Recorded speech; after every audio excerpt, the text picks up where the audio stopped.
बचपना का चीज है। जब तुम्हारे 2 वर्ष के बच्चे इधर उधर घूम रहे हैं और मौसी और चाची पहचानते चल रहे हैं, और मोबाइल दे करके कहीं किसी दिन पता नहीं क्या क्या खुल जाए उनके यूट्यूब में।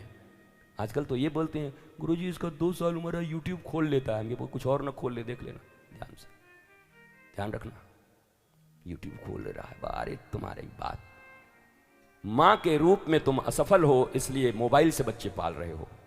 ये नहीं कहते कि तुम एलिजिबल नहीं हो, और वही बड़े होकर के जब तुमको रुलाते हैं, अपनी पत्नी को अलग ले जाते हैं, तब तुम घूमते हो मोहल्ले में कहते हो कि जब से ये आई है तब से बेटा हमारा पराया हो गया।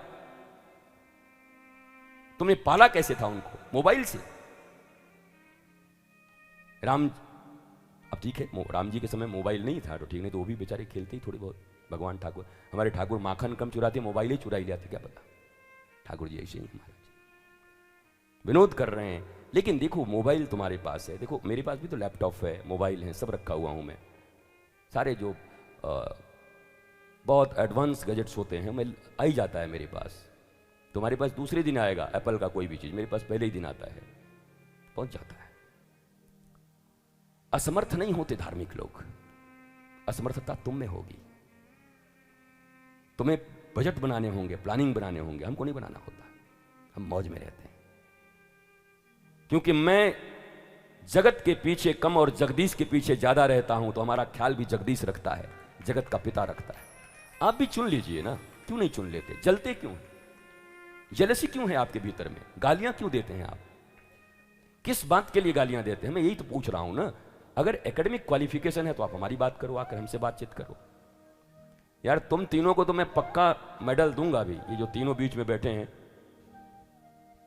हंसने के लिए। मैं ऐसा ही आदमी चाहता हूं, बंदा जो खूब हंसे, मौज करे। कितने लोग तो 1 घंटे हो गए इतना बड़ा मुंह लेकर बैठे हुए, मैं बोल बोल के थके जा रहा हूं, हंस भी नहीं रहे। थोड़ा मुस्कुराइए, हंसिए। पर एक बात और है मेरे प्यारे महाराजों, विद्रूप हंसी हंसी नहीं हंसते। हंसने की एक मर्यादा है दुनिया में। अरे तुम्हारे कोई बात हो तो मुझे बताओ, मैं तुम्हारा भी गर्मी निकाल दूं, झाड़ दूं।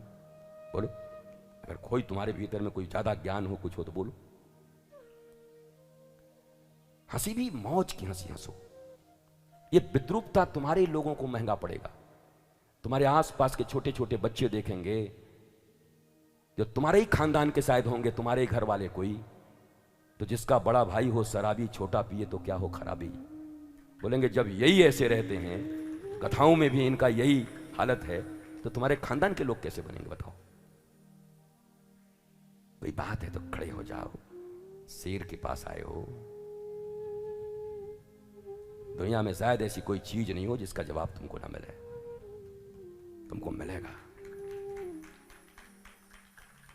तो मैं तुम्हारे गांव में आया हूं तो किसी एक व्यक्ति के प्रेम में आया हूं, नहीं तो तुमको हमसे मिलना भी कठिन है।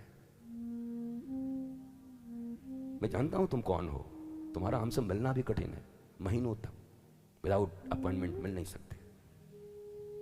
यह अहंकार नहीं है, भारत के लोग हो। मैं भारतीय संस्कृति के विषय में बोलने आया हूं।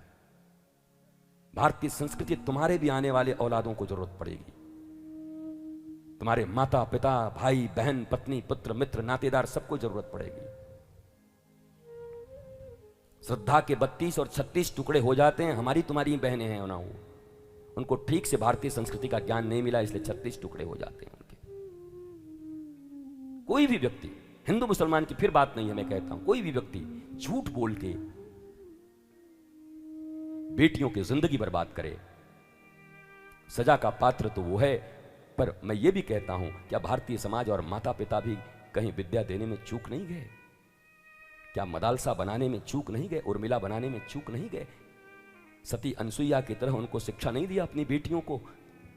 लोपामुद्रा और गार्गी नहीं बनाया उनको? झांसी की रानी की शिक्षा नहीं दी उनको? हम भी तो चूक रहे हैं, और हमारे चूक के कारण ही ये हालत ऐसी हो गई है।